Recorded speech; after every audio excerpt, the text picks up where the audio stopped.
بدلتا ہے رنگ آسماں کیسے کیسے، یہ وہ محاورہ ہے جو ہم نے عام طور پر سنا اور شاید اس کے میننگز کو اس انداز سے کبھی نہیں سوچا تھا جیسے آج ہمیں اپنے سیاسی منظرنامے پر دکھائی دے رہا کہ آج کپتان کے اہم ترین کھلاڑی جن میں فواد چودھری، علی زیدی، عمران اسماعیل، عامر کیانی اور کئی دیگر شامل ہیں، وہ جہانگیر ترین کی گود میں جا بیٹھے۔ افضل علیم خان کے گھر پہ شائعہ دیا گیا، اس میں 100 سے زائد ارکان شریک ہوئے۔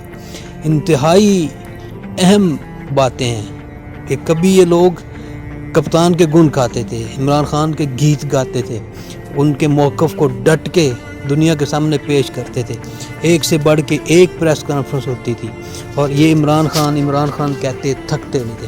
لیکن دیکھیں کس طرح حالات بدلے، وہی عمران خان جو مقبولیت کی بلندیوں پہ جا رہے تھے آج کہاں پہ ہیں۔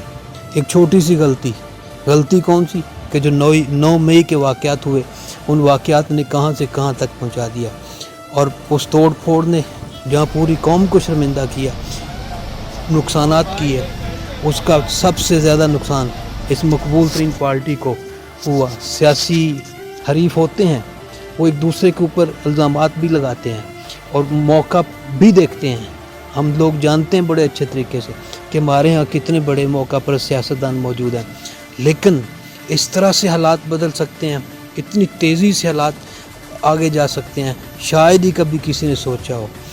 آج خان صاحب کے اوپر کیا گزر رہی ہوگی اس کا شاید ہی کوئی اندازہ لگا سکتا ہو، کیونکہ ان کے ساتھی دھڑا دھڑ چھوڑ کے پارٹی جا رہے ہیں، اناؤنس کر رہے ہیں بغیر کسی فکر کے۔ تو اس لحاظ سے یہ انتہائی اہم ہے اور یہ انتہائی سوچنے کی اور قابل غور بات ہے کہ آخر اتنی تیزی سے رنگ کیسے بدلا جاتا ہے۔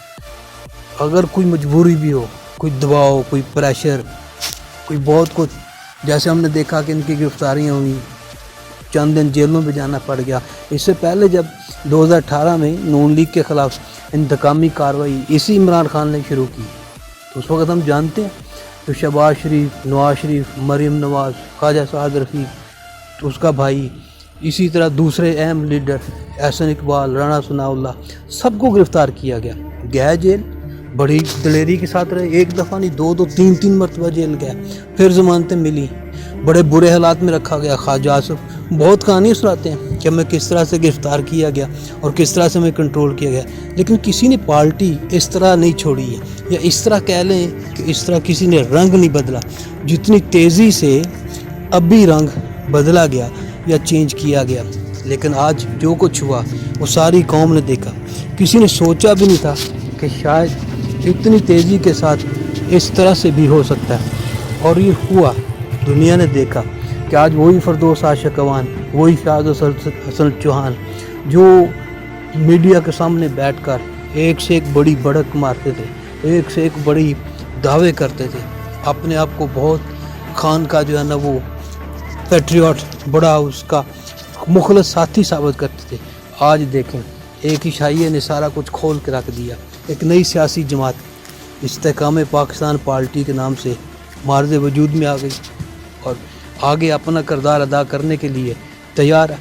اس چیز کے بارے میں کسی نے سوچا ہی نہیں تھا کہ یہ حالات بھی بن سکتے ہیں اور اتنی تیزی سے بن سکتے ہیں، اور چند دنوں کے اندر کیا بلکہ چند گھنٹوں میں اس طرح سے معاملات تبدیل ہو چکے ہیں۔ عمران خان کے اوپر تو اس وقت قتل تک کا کیس بن چکا، تو کہاں مقبولیت کا گراف آسمان پر جاتا ہوا اور کہاں زمین پر، اور وہ زمین پر جو ان کے ساتھی بنے ہوئے تھے، جو بڑے ان کے لائل تھے، جو اپنی لائلٹی شو کرتے ہوئے تھکتے نہیں تھے، بڑے بڑے دعوے کرتے تھے، لیکن آج سب کے سب غائب ہوتے ہوئے دکھائی دے رہے ہیں، بڑے خوش و خرم، بڑے اچھے طریقے سے کھڑے ہوئے ہیں۔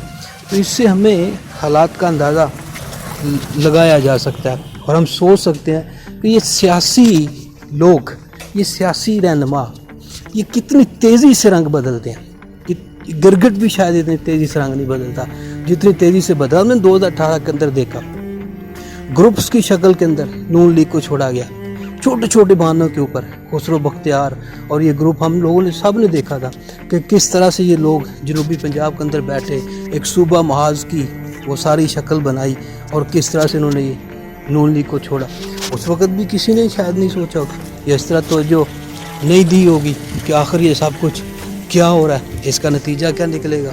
لیکن آج پھر اس کی پریکٹیکل شکل دکھائی دے رہی ہے. کچھ جہانگیر ترین کی گود میں جا رہے ہیں, کچھ اسی طرح سے کاف لیگ کی طرف جا رہے ہیں, میل ملاقاتیں جاری ہیں. لیکن یہ بڑی سبق آموز چیزیں ہیں کہ چوری کھانے والے میں اور قربانی دینے والے مجروح میں بڑا فرق ہوتا ہے.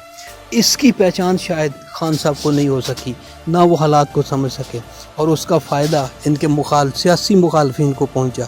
اور اتنا بڑا ایکشن اور یہ ساری صورتحال آج ان کو فیس کرنا پڑ رہی ہے. یقیناً دل دکھی بھی ہوتا ہے, کیونکہ ایسے حالات کا شاید کسی نے سوچا ہی نہ ہو, کہ یہ سوچا ہو کہ میرے ساتھی تو جہاں نثار ہیں, مرنے مرانے کے لیے تیار ہیں, لیکن یہ نتیجہ نکلے گا. کہتے ہیں کہ سیاست کے دل میں کسی بھی طرح کی کوئی نرم گوشہ نہیں ہوتا. یہ بڑی ظالم چیز ہے. اس میں کب حالات, کس وقت حالات, کتنی تیزی سے حالات بدل جاتے ہیں, اس کا کسی نے سوچا بھی نہیں ہوتا. لیکن آج اس کی پریکٹیکل شکل پاکستانیوں نے پھر دیکھی ہے. پاکستانی اور ہی بہت کچھ دیکھ رہے ہیں کہ حالات کس طرح سے چینج کیے جاتے ہیں, کس طرح سے حالات کو کنٹرول کیا جاتا ہے. لیکن یہ بڑی معنی خیز اور بڑی سوچنے والی چیزیں ہیں اور دیکھنے والی چیز ہے کہ آخر یوں کیسے ہو سکتا ہے. یہ تھرڈ ورلڈ کنٹریز جو ہے, جو ایشین کنٹریز ہیں خاص طور پہ, ان کے ہاں آپ کو سیاست کے اندر کچھ ایسی چیزیں دکھائی دیں گی. باقی ترقی یافتہ ممالک کے اندر, یورپ ہے یا دوسرے ممالک ہیں, ان کے اندر ایسا کچھ نہیں ہے. وہاں پہ سیاست سٹیبل ہے, اور جنوبی ایشیا کی سیاست کی مثالیں تو دنیا میں دی جاتی ہیں, لٹریچر کے اندر موجود ہیں. بہرحال آج جہانگیر ترین کو مبارک ہی ہو کہ وہ ایک نئی پارٹی بنانے میں کامیاب ہو گیا. 100 سے زیادہ لوگ ان کے پاس موجود ہیں, اور دیکھنا ہوگا کہ آئندہ مستقبل کے اندر کیا کردار ادا کرتے ہیں.